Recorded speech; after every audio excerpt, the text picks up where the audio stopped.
বিশ্ব যখন নতুন সামরিক প্রতিযোগিতায় ব্যস্ত, ঠিক তখনই নীরবে কিন্তু দ্রুত গতিতে নিজের শক্তি বাড়িয়ে চলেছে চীন। সামরিক বিশ্লেষকদের মতে আগামী দশকের সবচেয়ে বড় পরিবর্তন ঘটতে পারে আকাশে, আর সেই পরিবর্তনের কেন্দ্রে রয়েছে চীনের পঞ্চম প্রজন্মের স্টেলথ যুদ্ধবিমান কর্মসূচি। স্টেলথ যুদ্ধবিমান কেন এত আলোচনায়? সহজভাবে বললে, স্টেলথ প্রযুক্তির মূল উদ্দেশ্য হলো শত্রু রাডারে কম ধরা পড়া। আধুনিক যুদ্ধে রাডার ও সেন্সরই প্রথম প্রতিরক্ষা। তাই এমন বিমান যা রাডারে স্পষ্ট দেখা যায় না, সেটি কৌশলগতভাবে বিশাল সুবিধা দেয়। এই ধরনের বিমান দ্রুত শত্রু এলাকায় ঢুকে নজরদারি করতে পারে, লক্ষ্য নির্ধারণ করতে পারে এবং প্রয়োজন হলে আঘাত হানতে পারে। এই কারণেই আমেরিকা, রাশিয়া এবং চীন সবাই পঞ্চম প্রজন্মের প্রযুক্তিতে এত গুরুত্ব দিচ্ছে।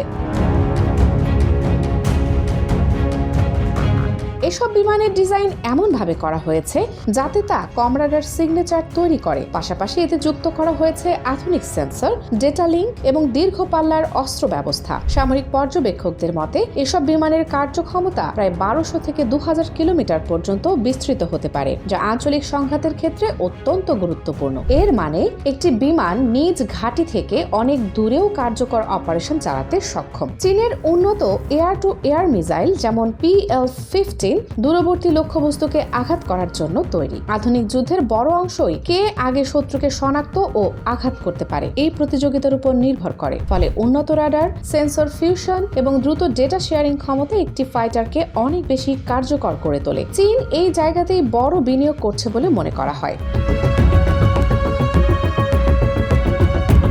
ইঞ্জিন প্রযুক্তিও এখানে বড় ফ্যাক্টর। উন্নত ইঞ্জিন মানে বেশি গতি, বেশি নিয়ন্ত্রণ এবং কম জ্বালানি খরচে দীর্ঘ সময় আকাশে থাকা। নতুন প্রজন্মের চীনা ইঞ্জিন উন্নয়নের লক্ষ্য হলো আফটার বার্নার ছাড়াই সুপারসনিক গতিতে চলার সক্ষমতা অর্জন করা। এতে করে বিমান কম তাপ ও সিগনেচার তৈরি করে, যা স্টেলথ বৈশিষ্ট্যকে আরও শক্তিশালী করে। এই ধরনের প্রযুক্তি বাস্তবে কতটা কার্যকর তা পুরোপুরি প্রকাশ না পেলেও সামরিক মহলে বিষয়টি নিয়ে যথেষ্ট আলোচনা রয়েছে। বিভিন্ন আন্তর্জাতিক প্রতিরক্ষা রিপোর্ট ও বিশ্লেষণে উল্লেখ করা হয়, চীন প্রতি বছর উল্লেখযোগ্য সংখ্যক আধুনিক যুদ্ধবিমান তৈরি করতে সক্ষম। যদি এই উৎপাদন হার স্থিতিশীল থাকে, তাহলে 2030 সালের মধ্যে চীনের স্টেলথ ফাইটার বহর বিশ্বে অন্যতম বৃহৎ হতে পারে।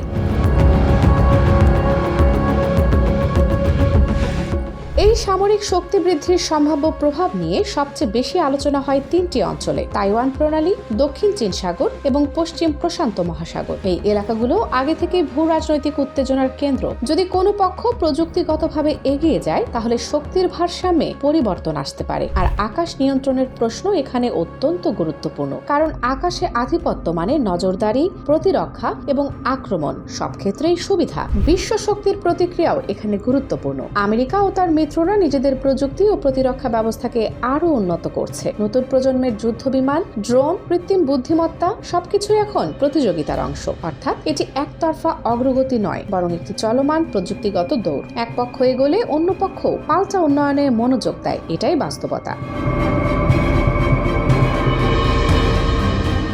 চীন ইতোমধ্যেই ষষ্ঠ প্রজন্মের যুদ্ধবিমান প্রযুক্তি নিয়েও গবেষণা করছে। এমন তথ্য বিভিন্ন প্রতিরক্ষা বিশ্লেষণে উঠে এসেছে। ষষ্ঠ প্রজন্মের ধারণায় কৃত্রিম বুদ্ধিমত্তা, মানববিহীন নিয়ন্ত্রণ, অত্যন্ত উচ্চগতি এবং উন্নত নেটওয়ার্কিং গুরুত্বপূর্ণ ভূমিকা রাখবে। যদিও এসব প্রযুক্তি পুরোপুরি বাস্তবে কবে আসবে তা এখনো অনিশ্চিত, তবে গবেষণা ও উন্নয়ন যে জোরদার তা স্পষ্ট। শেষ পর্যন্ত বড় প্রশ্ন থেকে যায়, এই প্রতিযোগিতা কোথায় গিয়ে থামবে? আকাশে প্রযুক্তির লড়াই কি নিরাপত্তা বাড়াবে, নাকি নতুন উত্তেজনা তৈরি করবে? একদিকে আধুনিক প্রযুক্তি প্রতিরক্ষা শক্তিশালী করে, অন্যদিকে শক্তির ভারসাম্য বদলালে নতুন কৌশলগত চাপ তৈরি হতে পারে। তাই সামরিক বিশ্লেষকরা মনে করেন, আগামী দশক হবে আকাশ শক্তির দিক থেকে অত্যন্ত গুরুত্বপূর্ণ সময়। সব মিলিয়ে চীনের স্টেলথ যুদ্ধবিমান কর্মসূচি কেবল একটি সামরিক প্রকল্প নয়, এটি প্রযুক্তি, শিল্প সক্ষমতা এবং ভূ রাজনীতির সমন্বিত প্রতিফলন। ভবিষ্যতের আকাশ কার নিয়ন্ত্রণে থাকবে তা আজই নির্ধারিত হচ্ছে না, তবে প্রস্তুতি চলছে দ্রুত গতিতে। আর সেই প্রস্তুতির গল্পই বিশ্বকে কৌতূহলী, কখনো উদ্বিগ্ন, কখনো বিস্মিত করে তুলছে।